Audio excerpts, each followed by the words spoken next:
From Melbourne, 2 flights to get to Auckland. New Zealand! Whakatane! Ohope Beach. We're staying at Eric's house. We hired a car. The trick with being somewhere so spectacular as New Zealand is that you've got things to do. But there's so much beautiful stuff to stop and see. But all the while, waiting for us tonight. Oh yeah, flight number 3, Dubai.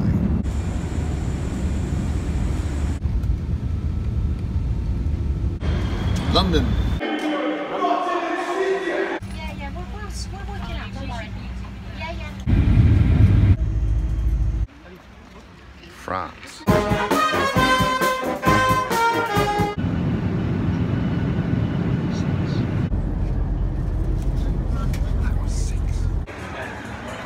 In preparation for flight number 7. En route to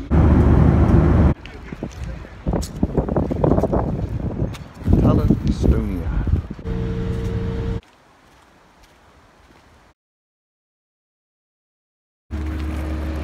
Flight number 8 through Finland.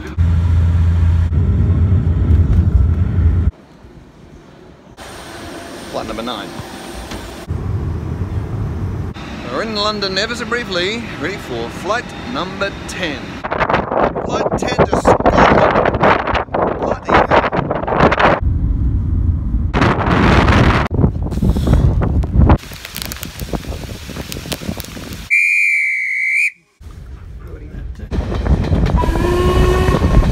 This is flight number 11.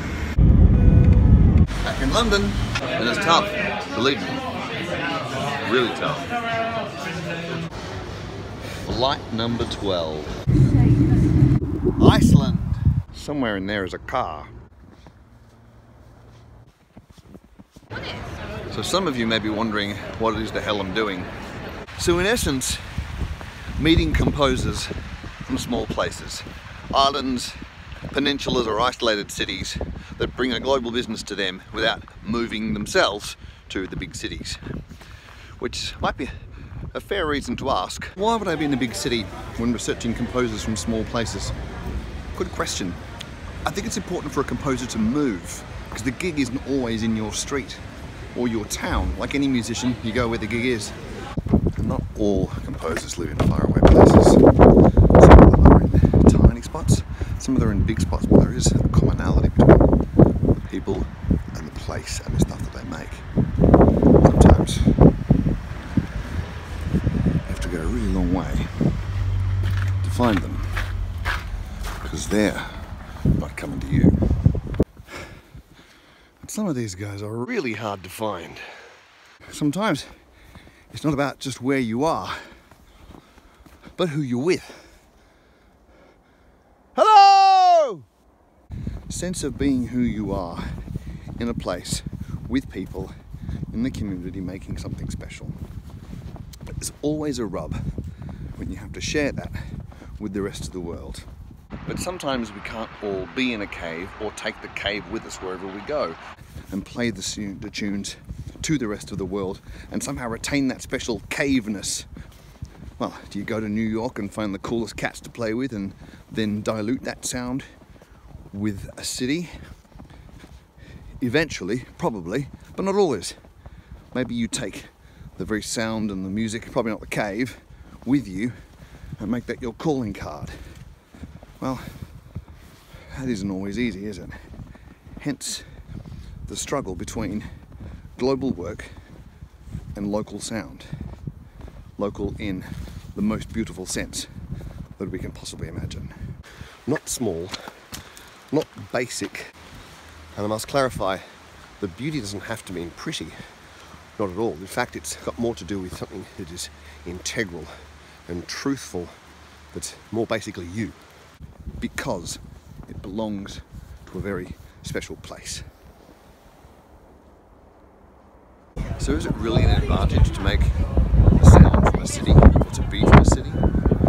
Does your sound in this place sound louder, better, clearer? And it's hard because I'm in a bar right now in New York, and if you can listen, they're playing New York, New York on the PA. You might be able to hear it.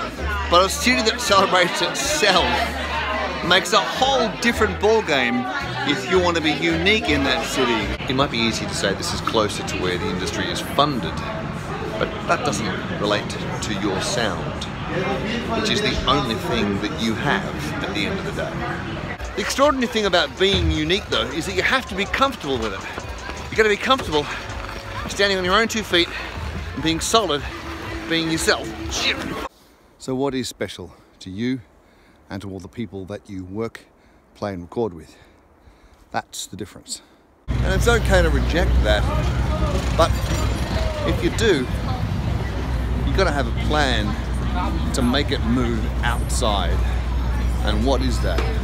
Constant hustle and spin of living and working in the city is not everyone's game. Not everyone's up for it, which is why some people choose smaller places. But that doesn't make it easier, and that's what this whole journey is about. Talking to those people and saying, you've chosen this place, why? And tell me about the particulars that helps you to get out of it into the rest of the world. And there have been some of the most interesting questions to ask. The how and the why about their place. But the how and the why about how they get out of that place, but stay there. Seems like a contradiction, but it all makes sense when you're trying to make a living out of it. Anyhow, I've digressed. We're back on board, flights 14 and 15. You thought Iceland was out of the way. We're now going to...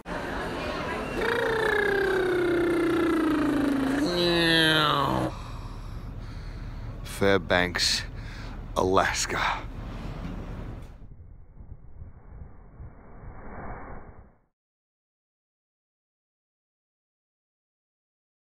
Flights 16, 17. En route to Juneau, Alaska. Doesn't look great, but out there is flight 17 to Sitka, Alaska.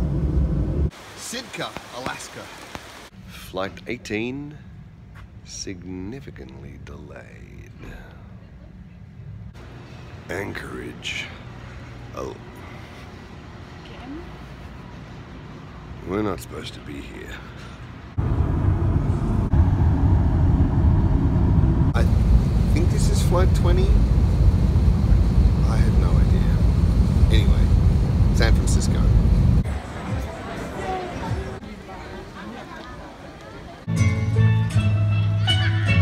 San Francisco. That was flight 21. Flight 22 can only take us.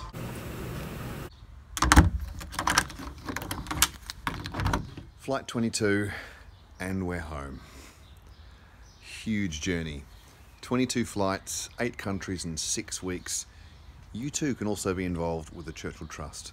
But my paper for my journey will be published on the Winston Churchill Memorial Trust website. So read that if you like. I do hope you do. Thanks for watching, and maybe you too can travel with the Churchill Trust. All the best. Thanks for watching.